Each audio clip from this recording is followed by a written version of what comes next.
Ask this question to finally understand the Bible. How is a believer a miniature Garden of Eden? By comparing the account of Eden in Genesis chapters 2 to 3 with the struggle of the believer described in Romans chapters 6 to 7, we see that a person is a miniature version of the Garden of Eden. The believer is a spiritual battleground between two opposing forces, just as Eden was a physical location with two opposing trees. The believer is a miniature Garden of Eden because God, who is the tree of life, is in his spirit, and Satan, who is the tree of the knowledge of good and evil, is in his flesh. The mind is the neutral ground in between, making a believer's daily life a constant choice between these two influences. There is no third option. The parallels between the original Eden and a believer's inner world are striking. The two trees.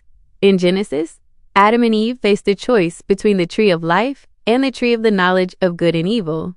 For the believer, this choice is internalized. The tree of life is God residing in the believer's spirit. The tree of the knowledge of good and evil is Satan, who injected himself into humanity's body at the fall, making it the flesh. The fall in the flesh, Genesis chapter 3 verse 6, recounts how humanity fell when Eve ate from the forbidden tree. Romans chapter 7 explains the consequence. Our body became the flesh, a vessel of sin and death. This is why the Apostle Paul calls our body the body of sin, Romans chapter 6 verse 6, and the body of this death, Romans chapter 7 verse 24. It's a meeting hall for sin, death, and Satan, and, as Romans chapter 7 verses 17 to 18:21 points out, it cannot be improved. The mind's choice, Adam and Eve's decision in the garden, was an act of their will. For the believer, the mind is the main part of the soul that makes the choice. This is why setting the mind on the spirit is crucial. Romans chapter 8 verse 6 states,